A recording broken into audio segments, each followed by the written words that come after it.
ஓம் ஸ்ரீ மகாபெரிவா சரணம். மகாபெரிவா மகிமேல உமா மகேஸ்வரன் என்பவருக்கு மகாபெரிவா அருளிய அனுகிரகத்தை தான் சென்ற பகுதியில் நான் சொல்லியிருந்தேன். அதனுடைய தொடர்ச்சியாக இந்த பகுதியிலையும் உமா மகேஸ்வரன் குடும்பத்துக்கு மகாபெரிவா நடத்திய அற்புதத்தை பார்க்கலாம். உமா மகேஸ்வரன் என்பவர் பெரியவா மீது பக்தி கொண்ட குடும்பத்தில் பிறந்தவர். ஆனால் குடும்பத்தினருக்கு இருந்த பக்தி இவருக்கு இல்லை. ஆரம்பத்திலிருந்தே பெரியவா மீது நம்பிக்கை இவருக்கு இல்லை. ஒரு சமயம் காஞ்சிபுரத்துக்கு தன்னுடைய தந்தையோடு வந்திருந்த போது பெரியவாளை தரிசனம் பண்ணின உடனேயே அந்த க்ஷணத்திலேயே பெரியவா மேலே தீவிரமான பக்தி கொண்டு பெரியவாளோட அனுகிரகத்தையும் பெற்றார் உமா மகேஸ்வரன். தன்னுடைய கொள்ளு தாத்தா பேரை சொல்லி இவனும் உமா மகேஸ்வரன் தானே அப்படின்னு பெரியவா சொன்ன உடனேயே அந்த இடத்திலேயே ஆஹா, இவர் மகான் அல்ல, நடமாடும் தெய்வம், நான் வணங்க வேண்டிய தெய்வம்னு மனசுக்குள்ளே சொல்லிட்டபடியே நமஸ்காரம் செய்தார் உமா மகேஸ்வரன் பெரியவா முன்னாடி. இதுக்கப்புறம் மகா பெரியவா தரிசனத்துக்காக அடிக்கடி வந்தார் உமா மகேஸ்வரன். உமா மகேஸ்வரனுக்கு பெரியவா அனுகிரகம் கிடைத்த அதே வருஷம் 1986 நவம்பர் 16 தன் தங்கை பூனாவின் திருமணம் தடையில்லாமல் நிறைவேற வேண்டுங்கிற பிரார்த்தனையோடு அன்னைக்கு பெரியவா தரிசனத்துக்கு காஞ்சிபுரம் வந்தார் உமா மகேஸ்வரன். தந்தையோடு வந்தார். தடை என்றால் பெரிதாக ஒன்றுமில்லை. பூனாவை பெண் பார்த்து விட்டு போனார்கள் ஒரு குடும்பத்தினர். மணமகன் வீட்டாரும் தூரத்து உறவு முறைதான். ஆனாலும் பெண் பார்த்துட்டு போய் 1 மாதத்துக்கு மேலாகியும் அவாக்கிட்டேருந்து பதிலே வரல. அப்போதுதான் உமா மகேஸ்வரனின் தாயாரும் இறந்து போனார். அதனால் ஒரு மருந்து கம்பெனி உத்தியோகத்தில் இருந்த பூனாவுக்கு வீட்டு வேலையும் சேர்ந்துண்டது. அலுவலக உத்தியோகம் வீட்டு வேலைகள்னு 2லும் பம்பரமாக இருந்து கொஞ்சமும் சலிப்பு காட்டாமல் இருந்தார் புவனா. ஆனாலும் பாவ தங்க இப்படி சிரமப்படுறாளே, இவளுக்கு கல்யாணம் ஆயிட்டா எப்படியாவது புருஷன் வீட்டுக்கு போய் நிம்மதியாக இருப்பான்னு உமா மகேஸ்வரன் நினைக்கிறார். பெரியவாளுக்கு சமர்ப்பிப்பதற்காக ஆப்பிள் பழங்களை வாங்கி எடுத்துட்டு ராமநாமா ஜபிச்சுண்டே தந்தையோட ஸ்ரீமடத்தினுள் நுழைந்தார் உமா மகேஸ்வரன். திரளான பக்தர்கள் அன்னைக்கு தரிசனத்திற்கு காத்திருந்தார்கள். கூடவே சபரிமலை சீசன் என்பதால் ஐயப்ப பக்தர்கள் வேறு பெருமளவில் காணப்பட்டார்கள். பல ஆண்டுகள் வரை ஒரு நாத்திகராகவே வாழ்ந்தபடியால் தற்போது தன் மனதில் இருக்கக்கூடிய பிரார்த்தனையை வெளிப்படையாக பெரியவாளிடம் எப்படி வைப்பது அப்படின்னு ஒரு தயக்கம் காணப்பட்டது உமா மகேஸ்வரனிடம். இருக்காதா பின்ன?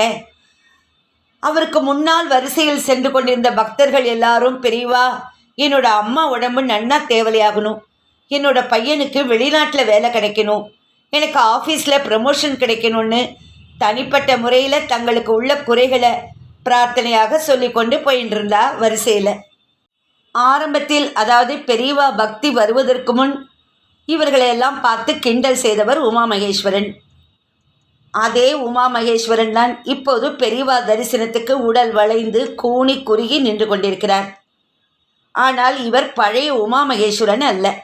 தற்போது இவரும் ஒரு பிரார்த்தனையை வைப்பதற்காகவே வந்திருக்கிறார். என்ன பிரார்த்தனை? பெரியவா, என் தங்கை புவனாவுக்கு திருமணம் விரைவில் நல்ல விதமாக நடைபெற வேண்டும். எங்கள் வீட்டில் அவள் எத்தனையோ கஷ்டப்பட்டு விட்டாள். மனைவி என்கிற ஸ்தானத்தோடு அவள் வாழப்போகிற வீட்டில் வசதியாக இருக்க தாங்கள் ஆசீர்வதிக்க வேண்டும் என்கிற பிரார்த்தனையை இதோ இன்னும் சற்று நிமிடங்களில் வைக்கப் போகிறார். ஒருவேளை பெரியவாளிடம் நான் பிரார்த்தனையை வைக்கிற போது இங்கே இருக்கிற மற்றவர்கள் நான் அறியாத நேரத்தில் என்னை கேலி பேசுவார்களோ? யோஜனை மனதில் ஓட வரிசையும் மெல்ல மெல்ல நகர்ந்து கொண்டிருந்தது. இன்னும் சற்று நேரத்தில் மகான் முன்னால் நிற்கப் போகிறார். தன் மனதில் ஓடிக்கொண்டிருக்கிற பிரார்த்தனையை சொல்லத்தான் போகிறார். அப்போது ஒரு அதிசயம் நடந்தது. ராமநாமம் உச்சரித்தபடி நின்றிருந்த உமா மகேஸ்வரன் பெரியவா பார்வையில் பட்டுவிட்டார்.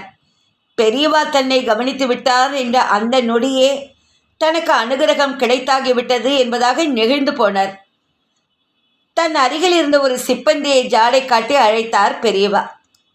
வரிசையில் நின்று கொண்டிருக்கும் உமா மகேஸ்வரனை அடையாளம் காண்பித்து கை விரல்களை இப்படியும் அப்படியும் அசைத்தபடி ஏதோ சொன்னார். அடுத்த வினாடி அந்த சிப்பந்தி வேகமாக நடந்து உமா மகேஸ்வரனிடம் வந்தார். உங்கள் கையில் இருக்கும் ஆப்பிள் பழத்தட்டை வாங்கிட்டு வர சொன்னார் பெரியவா அப்படின்னார். சிப்பந்தி சொன்ன இந்த வார்த்தைகளை கேட்டதும் சந்தோஷத்தில் உமா மகேஸ்வரனின் முகம் ஏகத்துக்கும் பிரகாசமானது. பரவசத்தில் கண்களிலிருந்து நீர் துளிகள் உருண்டன. இருக்காதா பின்ன?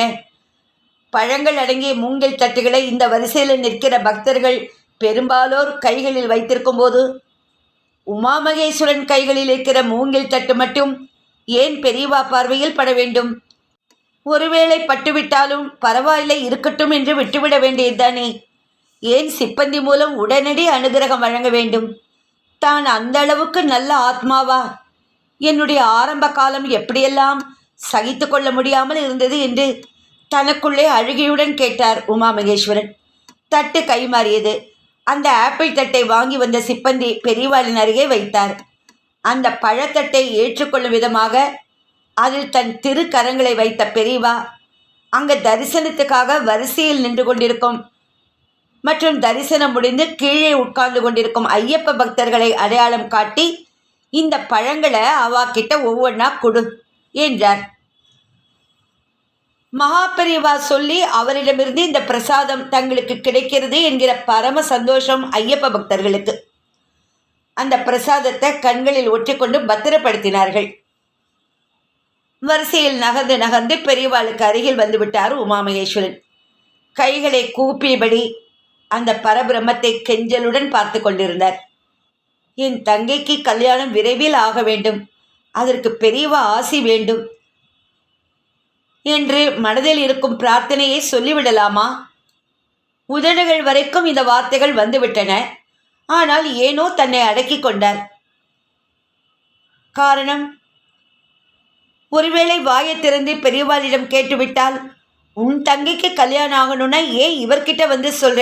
போ, எங்கேயாவது ஜாதக பரிவர்த்தனை இடத்துக்கு போ, அங்கே போனாதான் உன் தங்கைக்கு பொருத்தமான மாப்பிள்ளையை நீ தேடலாம் அப்படின்னு யாராவது தன்னை பரிகாசம் செய்து விடுவார்களோ என்ற நெருடல் தான். திடீரென பெரியவா கண்களை மூடி ஒரு தவ நிலைக்கு சென்று விட்டார். அதனால பெரியவா அருகே வந்தும் தரிசிக்க இன்னும் வேலை வரலையோன்னு உமாமகேஸ்வரன் கைகளை கூப்பிய நிலையிலேயே காணப்பட்டார். யார் என்ன நினைச்சாலும் பரவாயில்ல, பெரியவா கண்களை திறந்தவுடனே சொல்லிட வேண்டியதான்னு தன்னை தயார்படுத்தி கொண்டார் உமாமகேஸ்வரன். கலியுக பரமேஸ்வரன் தன் விழிகளை திறந்தார். காத்திருந்த பக்தர்கள் வரிசையில் ஒரு பரபரப்பு. ஆனால் மகாபெரிவா தன் ஆசனத்திலிருந்து எழுந்து பின்புறத்தை நோக்கி விரைவாக நடந்தார். அப்போ அவருக்கு வயசு 92. இந்த வயசில் இப்படி ஒரு சுறுசுறுப்போடு ஒருவரால் நடமாட முடியும் என்றால் அது மகாபெரிவாளாகத்தான் இருக்க முடியும். பெரியவா இடம் மாறியவுடன் அங்கே நின்றிருந்த உமாமகேஸ்வரன் அவரை பின்தொடர்ந்து ஓடினார். கூடவே தந்தையாரும் ஓடினார். இந்த நேரத்தில் உமாமகேஸ்வரனுக்கு இருந்த தயக்கத்தை உடைக்கும் விதத்தில் பெரியவா ஒரு காரியம் செய்தார். பலரும் கூடியிருக்கின்ற இடத்தில் தன் பிரார்த்தனையை வெளிப்படையாக சொல்ல தயங்குகிறானேன்னு தான் ஒரு சிறிய ஜபத்துக்கு பிறகு பெரியவா எழுந்து இங்கே வந்திருக்கார். உள்ளார்ந்த பக்தி உள்ளவர்கள் மனதை அறியாதவரா பெரியவா? அந்த விதத்தில் உமாமகேஸ்வரனின் மனதை அறிந்த பெரியவா அவருக்கு தர்ம சங்கடம் கூடாது என்பதற்காக தானே எழுந்து தனிமையில் வந்திருக்கிறார். நடமாடும் தெய்வத்தின் திருமுகத்தையே கண்கொட்டாமல் தான் சொல்ல வந்ததையும் மறந்து தரிசித்து கொண்டிருந்தார் உமாமகேஸ்வரன். தன் பக்கத்தில் இருந்த சிப்பந்தியை பார்த்து உமாமகேஸ்வரனை வலது ஆட்காட்டி விரலால் அடையாளம் காண்பித்து பெரியவா திருவாய் மலர்ந்தார். என்னை எதற்காக இவன் பார்க்க வந்திருக்கிறான்? பரபிரம்ம சொரூபத்திடமிருந்து வந்த இந்த வார்த்தைகள் போதாதா உமாமகேஸ்வரனுக்கு? சொல்லலாமா வேண்டாமா என்று ஒருவித தயக்கத்தோடு இருந்த தன்னை வெளிப்படையாக பேசுவதற்கு பெரியவாளே ஒரு சந்தர்ப்பம் ஏற்படுத்தி தருகிறாரேன்னு பூரித்து போனார்.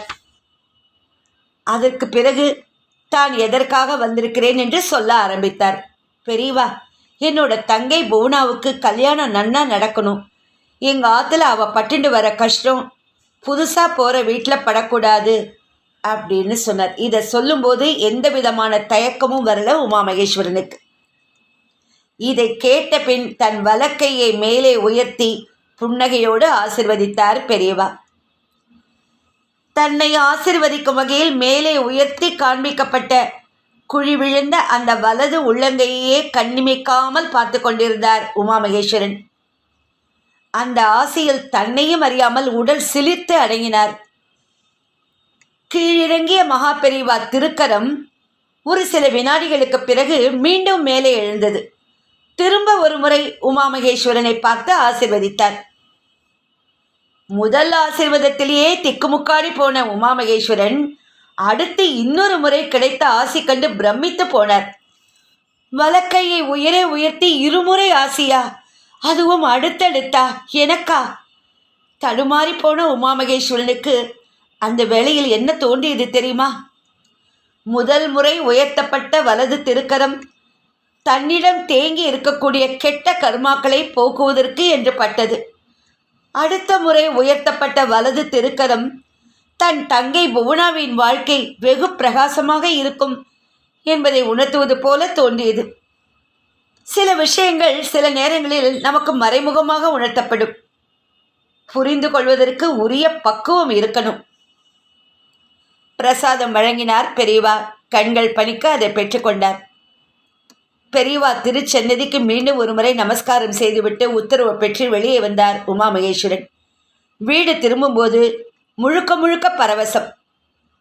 தன் தங்கை புவனாவுக்கு பெரியவாளே மாப்பிள்ளை பார்த்து திருமணமும் நடத்தி முடித்தார் போன்ற ஒரு பூரிப்பு. சரியாக ஒரு மாதம் ஓடியது. 1986 வருடம் டிசம்பர் மாதம் 16ஆம் தேதி, மார்கழி மாதம் 2ஆம் நாள். கார்த்திகை மாதம் முழுக்க ஓடிவிட்டது. பெரியவா அனுகிரகம் கிடைத்து ஒரு மாதம் ஆகியும் நல்ல தகவல் ஒன்றும் கைகூடவில்லையே. தற்போது மார்கழியே பிறந்துவிட்டது. இந்த மாதம் முழுக்க நல்ல முடிவுகள் எடுக்க மாட்டார்களே, நல்ல காரியங்கள் எதுவும் செய்ய மாட்டார்களே. அப்படி என்றால் தை பிறந்துதான் புவனாவுக்கு நல்ல தகவல்கள் வந்து சேருமா? சரி, எல்லாம் பெரியவா விட்ட வழி. மார்கழி மாதம் முடியட்டும் என்று மனசை திடப்படுத்தி கொண்ட நேரத்தில் அடுத்து ஒரு அற்புதம் நிகழும் என்று அவரே எதிர்பார்த்திருக்க மாட்டார். திடீரென்று உமா மகேஸ்வரனின் தகப்பனார் வீட்டினுள் நுழைந்தார். அவர் அப்போது திருச்சியில் உத்தியோகத்தில் இருந்தார். வாசலில் செருப்புகளை கழற்றி போட்டுவிட்டு கால்களை கழுவிக்கொண்டு உள்ளே நுழைந்தார். அப்பா வருவதற்கான டைம் இது இல்லையே, வார கடைசியில் தானே வருவார், குழம்பினார் உமா மகேஸ்வரன். அப்போதான் தந்தையின் முகத்தை கவனித்தார். அவரது முகம் பிரகாசமாக இருந்தது. வீட்டுக்குள் நுழைந்ததிலிருந்து சந்தோஷத்துடன் காணப்பட்ட தந்தை அனைவரையும் உற்சாகத்துடன் அழைத்தார். புவனாவுக்கு கல்யாணம் நிச்சயம் பண்ணிட்டேன், சட்டென்று விஷயத்தை உடைத்தார் தந்தை. உமா மகேஸ்வரனால் நம்ப முடியவில்லை. சற்று நேரத்துக்கு முன்தான் மார்கழி பிறந்து விட்டதே, இனி ஒரு மாதம் காத்திருக்க வேண்டுமேன்னு கவலைப்பட்டிருந்த போது அதற்கு அடுத்த ஒரு சில மணி பொழுதுகளிலேயே பெரியவா நல்ல பதில் சொல்லிவிட்டார். என்னப்பா சொல்கிறீங்க? எப்படி நிச்சயம் பண்ணீங்க? இங்கே யாருக்கும் தெரியாதே. ஆவலோடு தந்தையின் முகம் பார்த்தார். திருச்சியில் ஒரு குடும்பத்தினர் புவனாவை பற்றி கேள்விப்பட்டு கேட்டாங்க. முந்தா நாள் கார்த்திகை மாதத்தோட கடைசி நாள் இல்லையா, அன்னைக்கு வந்து என்கிட்ட பேசினாங்க.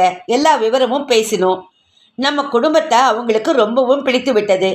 நாளைக்கு மார்கழி பிறக்க போகிறது, அதனால் நாம் இன்றைக்கே தாம்பூலம் மாற்றிக்கலாமான்னு கேட்டாங்க. நல்ல காரியத்தை எதுக்கு தாமதப்படுத்துவானேன்னு நீங்கள் யாரும் இல்லாமல் நான் மட்டும் இருந்து தாம்பூலம் மாற்றியாச்சு. தை பிறந்தாச்சுன்னா மற்ற விஷயங்களை பேசலான்னு தீர்மானம் பண்ணி இருக்கோம் அப்படின்னு தந்தை விரிவாக சொல்லி முடித்தபோது உமா மகேஸ்வரனின் கண்களிலிருந்து கண்ணீர் கொட்டியது. அந்த காலத்தில் ஃபோன் போன்ற வசதிகள் இல்லாததினால் சரி என்று பட்டவுடனே குடும்பத்தினர்கள் யாரும் இல்லாமலே தாம்பூலத்தை மாற்றிவிட்டார் உமா மகேஸ்வரனின் தந்தை. வெட்கத்தின் காரணமாக உள்ளுக்குள் ஓடியே போய்விட்டாள் புவனா. மகா பெரிவாளை தரிசித்து வந்த ஒரு மாத காலத்துக்குள் இந்த குடும்பத்துக்கு கிடைத்த அனுகிரகம் இது. 1987 சித்திரை மாதம் புவனாவுக்கு திருமணம் நடந்தேறி அடுத்த வருடமே கணவருடன் அமெரிக்கா சென்று விட்டார். எப்பேற்பட்ட ஒரு அற்புதம்! இருமுறை பெரியவா வலக்கை உயர்த்தி ஆசி செய்ததன் பலன் உமா மகேஸ்வரனுக்கு இருந்த கெட்ட கர்மாவும் ஒழிந்து புவனாவுக்கும் நல்ல இடத்தில் சம்பந்தம் அமைந்தது. மகானின் ஆசீர்வாதத்துக்கு இருக்கும் சக்தியே தனி. அனுபவப்பட்ட குடும்பங்களுக்கு மட்டுமே அதன் அருமை புரியும். ஹர ஹர சங்கர ஜெய ஜெய சங்கர ஹர ஹர சங்கர ஜெய ஜெய சங்கர. ஓம் ஸ்ரீ மகாபெரிவா சரணம்.